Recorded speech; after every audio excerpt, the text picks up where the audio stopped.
Viste que voy a grabar. Desde el inicio. Sí. Bueno, buenas tardes. Ya me presenté, soy Pedro Luis Ávila Barrera. Y ahora les voy a hablar sobre lo que es el reactivo limitante y el reactivo en exceso. Primero tenemos que tener en cuenta que cuando una reacción química se lleva a cabo, los reactivos no se encuentran completamente exactos en las proporciones que indica su ecuación balanceada. Entonces eso ocasiona que algunos reactivos no se consumen por completo y otros sí. O sea, se consumen parcialmente. Entonces, el primer reactivo que se consume se conoce como reactivo límite o limitante, porque es el que limita la reacción. Si ese reactivo se acaba, la reacción se detiene. Y ese reactivo depende la cantidad que se va a formar del producto. Los demás reactivos que no se consumen del todo son los reactivos en exceso, porque simplemente sobra de ellos. Entonces, acá voy a colocarle un ejemplo. Vamos a borrar acá para hacerlo nuevamente. Y nos piden determinar esto es el reactivo que está limitando la reacción y cuál es el reactivo que está en exceso, o sea, el que sobra. Entonces nos dicen si tenemos 75 gramos de carburo de calcio, que es el que tenemos acá, esta sustancia, y 115 gramos de agua. Entonces, el primer paso para resolver este ejercicio sería balancear la ecuación. Entonces, vamos a iniciar por el calcio. El calcio, aquí vemos que hay un solo átomo en los reactivos y en los productos también hay un solo átomo de calcio. Carbono, tenemos 2 en los reactivos y 2 en los productos. ¿Verdad? Hidrógeno, 2 en los reactivos y en los productos tenemos 2 aquí y 2 que hay acá serían 4, ¿verdad? Entonces aquí nos faltarían 2 átomos de hidrógeno, perdón. Entonces colocamos aquí un 2 como un coeficiente numérico, porque ya serían 2 por 2 serían 4 átomos de hidrógeno. Ya quedaría balanceado el hidrógeno. Entonces el oxígeno tenemos 2 aquí y acá, 2 por 1 serían 2 átomos de oxígeno. Lo siguiente que tenemos que hacer es hallar el peso atómico de cada uno de estos reactivos, el carburo de calcio y el agua.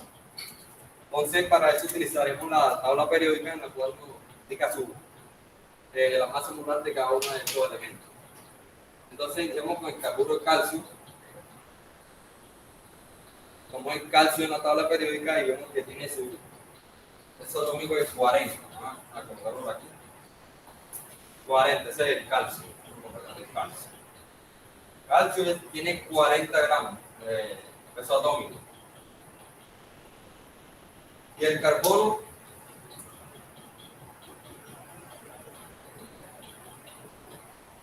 tiene peso atómico de 12 gramos.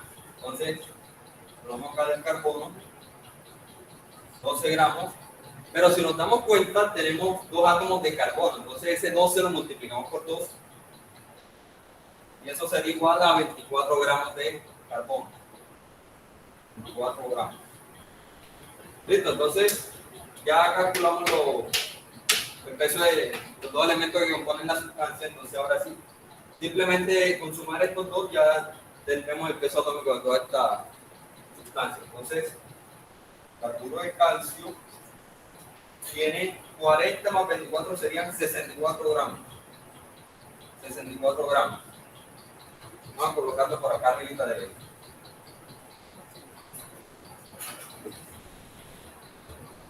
Vamos con el agua. Hidrógeno, su masa molar es de 1 gramo. 1 gramo. El hidrógeno entonces sería 1 gramo, pero hay 2 átomos, entonces lo multiplicamos por 2. Entonces sería que el hidrógeno tiene 2 gramos en este caso. Y el oxígeno tendría un solo átomo que su masa molar sería 16 gramos. 16 gramos. Entonces ahora sumamos todo esto. 2 más 16 serían 18. A ver.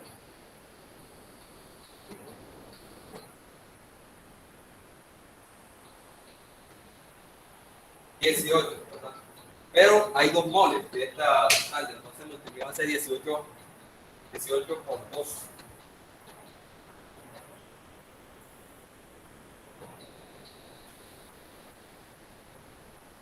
Serían 36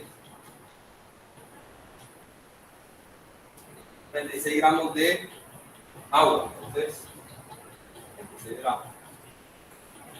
¿Sí? Voy a borrar por aquí.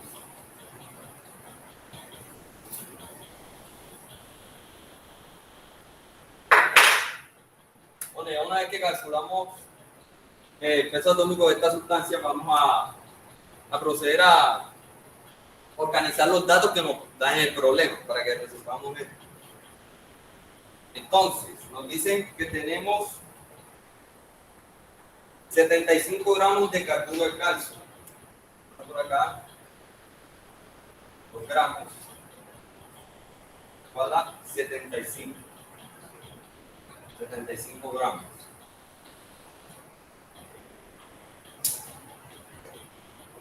Y tenemos 115 gramos de agua. 115 gramos de agua. Vamos a colocarlo debajo del agua.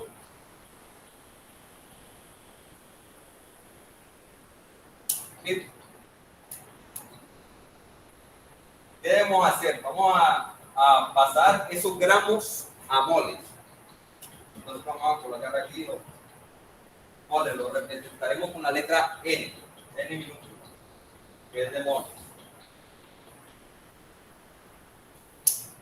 Para pasar los gramos a moles, vamos a utilizar el peso atómico de la sustancia que encontramos ya anteriormente. Entonces utilizamos el factor de conversión. 75 gramos de carburo de calcio que multiplicamos por desde acá, a ver, veamos el carburo de calcio que da abajo también, el carburo de calcio, y arriba quedarían 2 moles de carburo de calcio.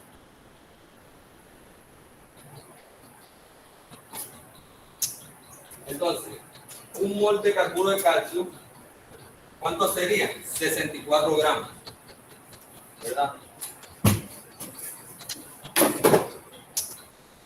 Serían 64 gramos. Gramos de carburo de calcio y gramos de carburo de calcio se eliminan.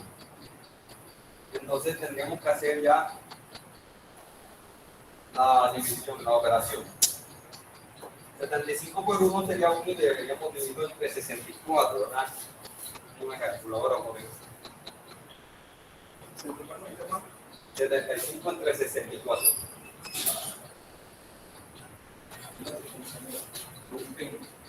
Busquen ustedes en la calculadora los valores esos. ¿Cuántos son 75 entre 64? 1.17. 1.17. Gracias. Bueno, entonces sería que tenemos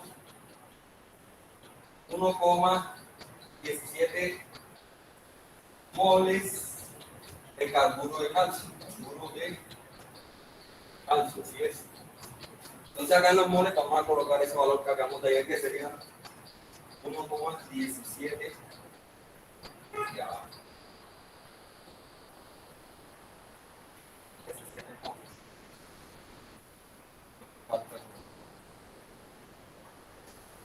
Vamos con el agua. El agua, entonces, decimos que tenemos 115 gramos de agua, multiplicamos por 1 mol de agua,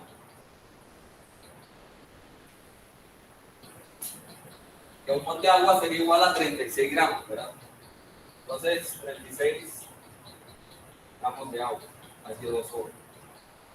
Gramos de agua y gramos de agua se van, lo cancelamos. Entonces hacemos la operación. 115 por 1, 115. Entonces dividimos 115 sobre 36 gramos. Me puede hacer esa operación y me dicen cuánto es. 3.19. Gracias. 3,19 moles.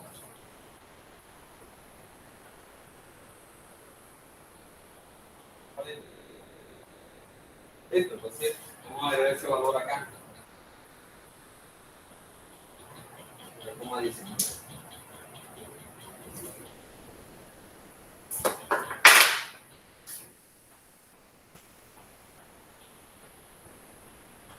Bueno, ya tenemos todos los datos necesarios para resolver el problema ahora. Vamos a establecer un factor molar, o sea, la relación que existe en moles entre estos dos reactivos. ¿Ya? Entonces vemos que por cada mol, vamos a colocarla aquí en 1. Sabemos que cuando no tiene coeficientes, sabemos que es 1.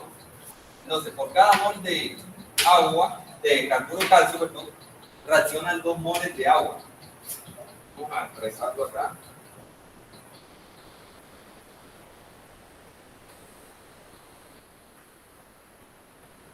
Por cada mol de carburo de calcio reaccionan 2 moles de agua.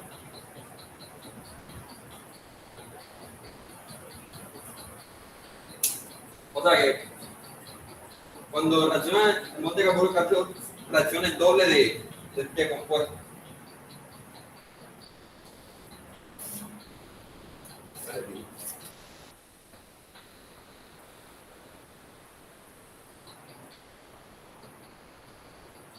Entonces aquí vamos a hacer algo. Como reacciona el doble, vamos a multiplicar. Si aquí reaccionan ¿cómo es? 1,17. Voy a multiplicar, no. Ya les digo. Sí. Bueno, entonces, ya vamos a multiplicar este 3,19 por 2.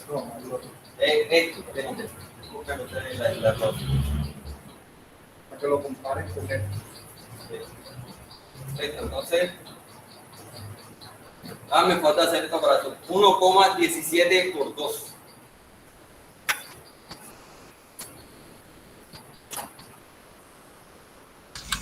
$0,585.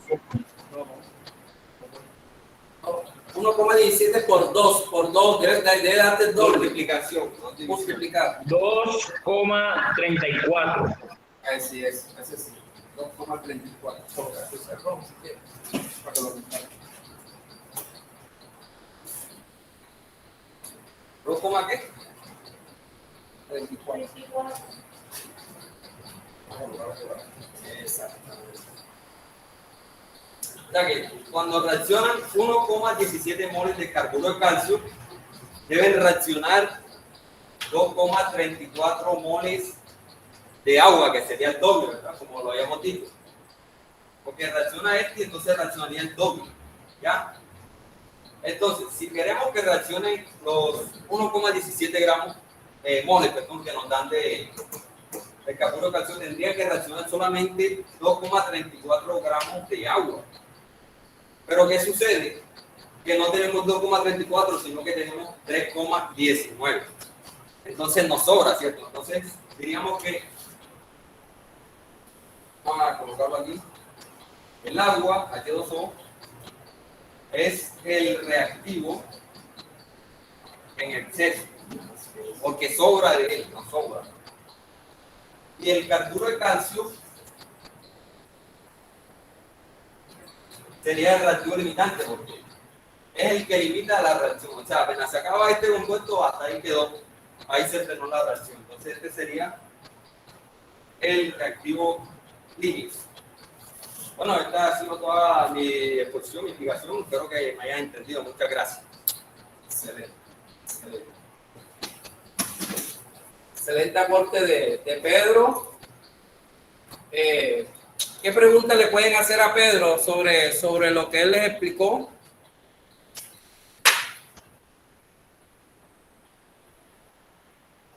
Preguntas, interrogantes. Yo le podría preguntar a Pedro, y en sí, Entonces, ¿para qué necesitamos determinar el reactivo límite cuando hacemos un cálculo estequiométrico? ¿Por qué es importante determinar el reactivo límite? ¿Eso para qué nos sirve? Bueno, el reactivo límite nos sirve para saber cuál es la cantidad de producto que se va a formar. Porque aquí a simple vista podríamos decir que reacciona todo eso. Y entonces sumamos todo eso y decimos que se formó la suma de esos reactivos, ¿verdad? Pero no es así, porque cuando se acaba uno, llega la reacción hasta ahí. Entonces sobra un reactivo. Es decir, que todo lo que reacciona aquí no será producido acá. Entonces eso sería todo. Así es, así es. Totalmente de acuerdo con Pedro. El reactivo límite te permite determinar cuál es la cantidad exacta de sustancia que se va a producir. El reactivo límite te permite determinar y decir, hombre, sí, esta es la cantidad que en realidad de una reacción como tal. Porque así como lo dijo Pedro, hasta donde llegó el reactivo límite, inmediatamente ahí se detiene la reacción. Si yo hago cálculos con el otro reactivo, que en este caso estamos llamando reactivo en exceso, y para el caso que nos colocó Pedro ahí es el agua, los cálculos que vamos a hacer van a ser objetivos. ¿Por qué? Porque estamos usando una cantidad de sustancia que en realidad no está reaccionando, una cantidad de sustancia que en realidad está de más y no va a reaccionar, Yo ahora rato le preguntaba a Pedro un ejemplo cotidiano, es como, hay un ejemplo muy clásico de esto, es si tú vas a hacer unos sándwiches, vas a hacer 5 sándwiches. Resulta ser que para los 5 sándwiches tú lo vas a hacer sándwiches de queso, o sea, de pan con queso solamente. Si tú quieres obtener esos 5 sándwiches de pan con queso, tú necesitas 5 panes y 5 rebanadas de queso, ¿cierto? Para obtener tus 5 sándwiches. Pero ¿qué sucede si en vez de obtener 5 panes, tienes solamente 3 panes? 3 panes y tienes 5 rebanadas. ¿Cuántos sándwiches vas a obtener de pan con queso? ¿Quién me dice?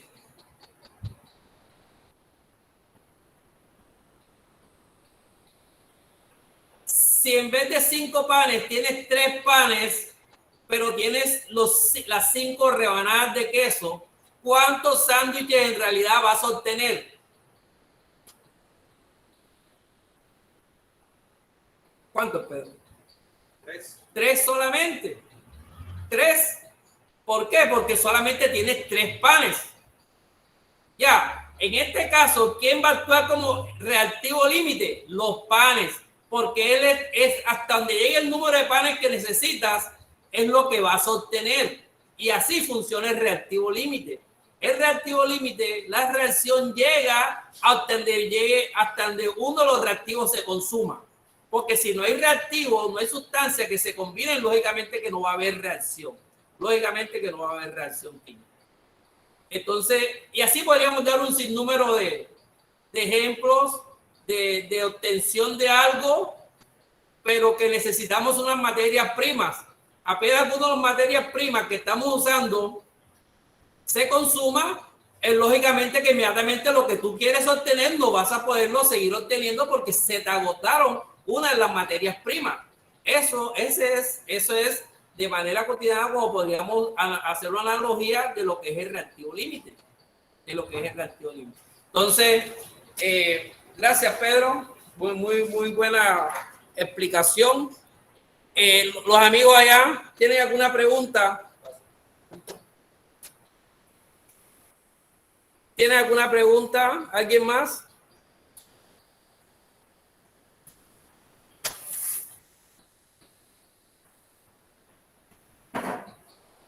¿Tienen alguna pregunta, por favor?